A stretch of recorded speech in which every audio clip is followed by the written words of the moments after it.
I thought Terence Crawford was crazy before, but now he's even crazier. He still wants that Canelo fight, and I respect it. Like, he's a different kind of animal when it comes to challenging himself mentally. He wants to see how far he can push things in the sport of boxing. Still very willing to get that Canelo fight, really wants it bad. If you guys didn't see the episode of the Porter Way podcast, make sure you guys check it out. He did an interview talking about how he wants that Canelo fight and how he believes that Canelo still sees him as a threat. Like, if he's asking for $150 million to fight Terence Crawford, why is it such a big deal? You know, why are you asking for that much money if he's a walk in the park, if you're not going to get credit for it? I mean, you know, Terence brought up a lot of great points, and I want to run through them real quick. He was talking about how he's fought other guys in the past, the Charlo fight, you know, all of Canelo's past fights. None of them would make him as much money, or none of them did make him as much money as a Terence Crawford fight would. And I would argue that David Benavidez, even though I want to see the fight, I'd rather see Benavidez and Canelo than Canelo and Crawford. Canelo and Crawford might make and generate more money, and Canelo might even make more money signing for that fight than he would with David Benavidez, even though Benavidez is ultimately the fight that all us real boxing fans want to see.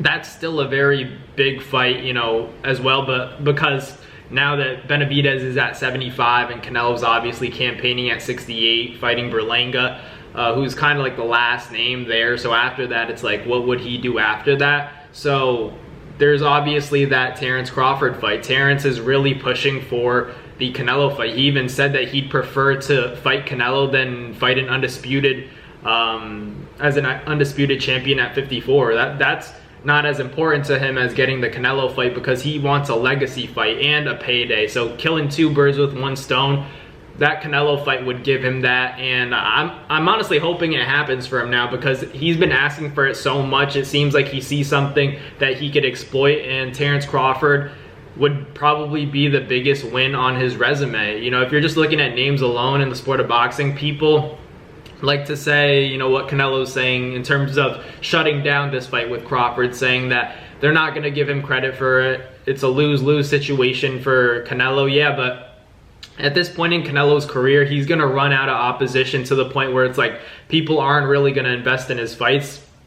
Maybe he doesn't care about that, but ultimately I feel like for Canelo Alvarez to really be proving himself as a legacy fighter, he's going to need names like Crawford. He's going to need a name like Benavidez, especially if, you know, let's say he stops Berlanga, which we all expect him to. Everyone's going to, you know, like, is anybody really going to be impressed with that? And I'm sorry, I'm stuttering a little bit. It's early in the morning, but is anyone really going to be impressed with Canelo Alvarez stopping Edgar Berlanga? It's like, no, we're going to need to see Canelo and Terence Crawford go at it, because if it's not Benavidez, I think it should be Crawford. Like, there's not a lot of fights that I want to see Canelo in, honestly, anymore, and that's just the way it is. It's like when you don't fight the big name, you know, the people are going to say, okay, you know, every other fighter you fight is not really exciting to the fans, but Terence Crawford's still wanting that fight, even though that Madrimov fight is not what he expected. I don't care what people say. Whoever saw Terence Crawford dominate that fight, I wasn't watching that fight. That's not the fight that I saw. I saw a very competitive fight that could have gone either way. Honestly, gave a little edge to Madrimov, but I'm not a judge. I'm not here to say that my scorecard's better than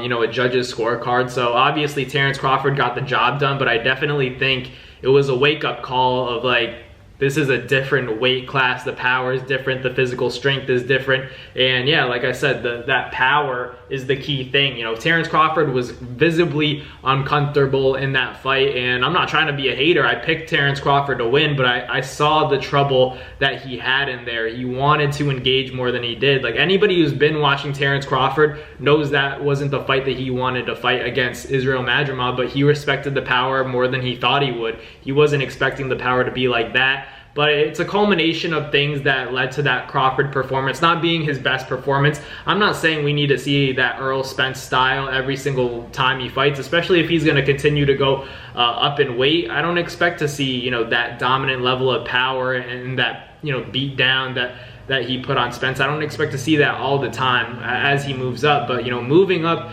in your debut at 154 against a guy like Israel Madrimov, it was very apparent that it wasn't an easy fight for Crawford. He had to deal with a lot of adversity in that fight. You know, every time he wanted to set something up, he was forced to reset as a result of Madrimov's movement, and that was apparent. Like, a lot of people are just saying Terence Crawford dictated the pace. I don't think that's what he did. I think if Terence Crawford had it his way, he would have engaged more. He would have gotten off more combinations and counter shots than he did. But in this case, he wasn't used to seeing, you know, Madrimov try to get ready to counter Bud. That's not what Bud was expecting, and I think that tempo, the rhythm, really threw him off. It gave him a difficult, you know, time coming on the inside. Whenever Bud, we all know when Bud, like, we've watched Bud enough times to know when he's about to attack or when he wants to engage, but when the guy was waiting on him, that's what gave him a little bit of trouble. When you try to counter the counter puncher, it makes that counter puncher think like, well, oh, this guy's trying to land something in between shots. So it made Crawford second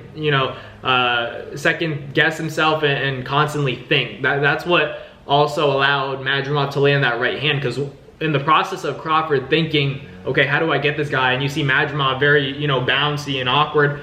That made Crawford think. And then in the middle of that, you know, Madrimov would land that right hand. And that's why I thought, you know, Madrimov won a lot of the early rounds. And it was clear that, you know, in the last 2 rounds, Bud got those clearly. And I think, you know, on a lot of judges' scorecards, that's the reason he won the fight. But if Madrimov, you know, stepped to him a little bit more, who knows what could have happened. You know, he could have got knocked out, but at the same time, if he bagged those last 2 rounds, like, who knows what could have happened. And, you know, I know you guys are gonna say, you know, coulda, shoulda, woulda, but like, that was a competitive fight. I wasn't expecting it to be that competitive. I thought Madrimov would provide some resistance, but Bud's talent would, you know, end up being the factor that persisted in the end of the fight. But that's not what happened. Like, he won those last 2 rounds for sure, and he had solid rounds where he was letting his hands go and getting some more combinations off, but he was very hesitant in the beginning. Let's not get it twisted. And that's what made me second guess the Canelo fight. And if you guys have been watching my videos on Nabs Fight Media, you guys know that, like, I've been a big advocate for Canelo versus Crawford, but after that fight, it made me think, you know, going up to 65, not 75, 65 for Canelo, at 68, excuse me, for Canelo, I just feel like it's a lot of weight. Like, just seeing him against Madrimov, I thought he would look the part where, you know, he looked small. In actuality, he looked visibly smaller than Madrimov, in my opinion. That's why I'm like, against a 68 pounder, how's he gonna look if, you know, how's he gonna look against Canelo at 68 if he looked like that against Madrimov at 54? It's just like, you start to think about the power a little bit, but I still think Terence Crawford has the tools to compete and potentially pull it off. I feel like styles make fights, but just because Madrimov was awkward doesn't mean Canelo's awkward. You know what I mean? I think Terence is more familiar with Canelo. I think he's going to be more motivated to fight a guy like Canelo, and more importantly, he's watched Canelo for sure. You know, you don't not watch the cash cow of boxing, so subconsciously he's gonna already be aware of a lot of the tendencies that Canelo has. Even though, you know, he fought a guy like Madrimov, I'm sure he wasn't doing a lot of film study or to the point where, you know, he's very familiar with him. I think everybody's kind of familiar with Canelo's habits, his tendencies in the ring. So I think, despite, you know, me second guessing the fight and the physical size, thinking of all those factors, they're still gonna play a role, but ultimately, like, I still wouldn't mind seeing it. You know, that's still a big fight for Canelo Alvarez. That's what I never understood. Terence Crawford brought up the point of, like, you're fighting guys like Caleb Plant, you're fighting guys like Jermell Charlo, having all these fights, right, with Jaime Munguia. None of those fights are going to make the money that, you know, Terence Crawford would make. Let's look at Munguia, Caleb Plant, and Jermell Charlo. Those fights aren't going to make what Terence Crawford would make you. Like, that's just a fact. Like, those fights didn't generate the money that you would make with Terence Crawford, and the only reason you're not taking it is because you're saying that no one's going to give you credit. I mean, I think real boxing fans all know if Terence Crawford lost to Canelo Alvarez, who would be the biggest win that Canelo had, you know, over another fighter? I think it's either Terence Crawford or Triple G, and I would probably give it to Terence Bud Crawford, you know? So for Canelo, beating a guy like Terence Crawford would be big. We look at his resume. There's Triple G and there's Terence Crawford. You know, Terence Crawford's a bigger win in my opinion, so why not take that fight if the money is there? So let me know in the comments what you guys think about Canelo and Crawford. Do you guys want to see it next, or is it, you know, too much weight for Terence Crawford? I think it's, you know, a little too much weight for Terence Crawford, but I still want to see it personally. But thank you guys for watching today's video. Like, comment, and subscribe. Thanks for watching another Naz Fight Media video, guys. I'll catch you guys on the next one. Peace.